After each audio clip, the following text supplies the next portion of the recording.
So you said you had strong opinions about legalization in New York. Pot legalization gets fast track on Cuomo lawmaker deal. So why don't we talk about that? Let me go to page 6 here on what happened with our buddy Cuomo. So Cuomo has not had the most exciting last few weeks. Now it comes out that New York is ready to legalize recreational marijuana. The state would impose special pot taxes and prepare to license dispensaries under an agreement reached by Governor Cuomo and legislative leader. The deal that legislative leader brokered with Cuomo would legalize cannabis use for adults 21 years old and up, and includes a 13% sales tax, 9% of which would go to the state and 4% to localities. Let me give that to you one more time. Mm-hmm.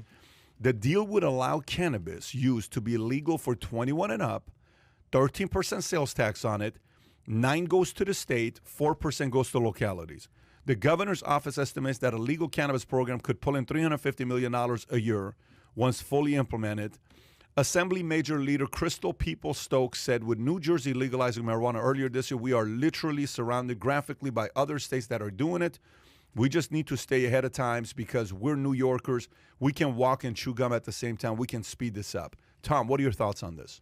I think you should take away the word cannabis and put in alcohol or lottery, and then insert the word, the benefit will go to the schools. This is right out of the playbook of every state in the nation who understands when something's up and I can tax it and I can take advantage of it, and the wave of momentum is coming over them, they go with it. And I think New York's just going with it. And you know, we're going to legalize alcohol and we're going to get a tax on it and the benefit will go to the schools. Do you think it's good or bad? But the question is, do you think it's good or bad? Because let's face it, I know a lot of people in New York that would probably take advantage of this. I'm sure a lot of people in New York are going to go out there and say, okay, great.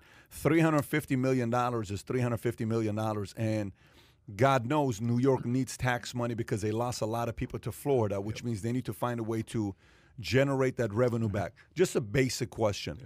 Is this a good strategy or is this a bad strategy? I think it's good for New York. Well, you saw it in Chicago, Matt. What did you see? Yeah, Illinois, January 2020 is when Illinois made the sale of cannabis legal, recreational-wise. Right before the pandemic, go figure. This is Illinois. Illinois. Yeah. Just in time for a chill year. Exactly. So 10% was the sales tax in Illinois, generated $500 million in revenue for Illinois.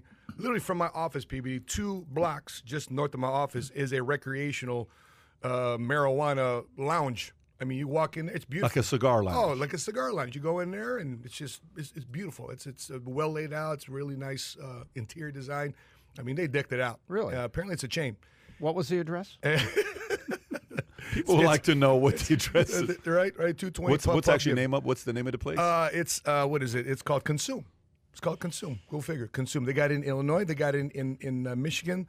They got a bunch of dispensaries. There's a network, and it's literally 2 blocks away from our office. And you know, for me as a parent, it's not only is it a revenue generator for Illinois, but it challenged me as a parent. You know, my kids. You know, Dad, everybody's smoking pot. Everybody's smoking pot. And then I would discipline my kids for this, for marijuana use. And the times I disciplined them, they didn't like it. And then, you know, my kid's now older. You know, my son's 25, my twins are 19. They're like, oh, well, Poppy, it's legal now. All the times you disciplined us. So, you know, from a parental standpoint, it's challenging because you have to, you know, stick to your values and principles, even though just because you could doesn't mean you should. Type conversation with the kids. But from a revenue generator for those who are adult and those who know what to do with it, the recreational, medicinal, got a bunch of veterans that consume this medicinally. That's what I'm thinking. What about you, Tom? What do you think? Well, going back to New York to answer the question directly, I think New York is surrounded by states that have taken the legislative approach. Let's tax it. Let's control it. Kind of being forced a little bit. Yeah, they're kind of being forced into the economic sanity and stabilization. And, you know, people are going to drive to Connecticut. People are going to drive to New Jersey or get a buzz and drive home.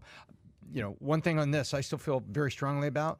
No, I mean, breathalyzers are here to help monitor drunk drivers and to keep the rest of us safe. Yep. And I think I don't think anybody has talked about figuring out how do you judge if it's a real device to see if someone's impaired. Because I don't want people driving impaired, even if it's legal. And, you know, my kids go to college and they smoke. If they choose, I want to bring up good standards about them, about being intoxicated, you know.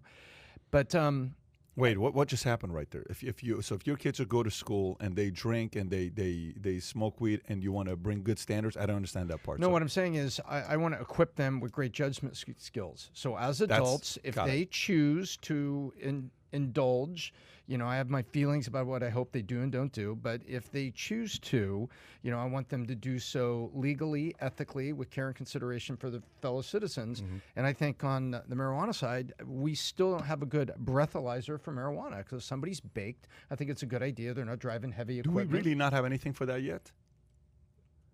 Is driving under the influence? Of course, you have your breathalyzers for alcohol, but do you have any weedalizers, for lack of a better term? That's the point.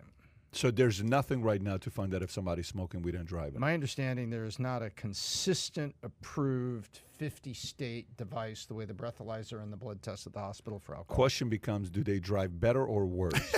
That's the question. And what do they see? Do they see new cars? Do you see like unicorns? Do they see lanes, multi-dimensional lanes others don't see? I think we've gone to acid, Pat. I mean, this is just we're talking about.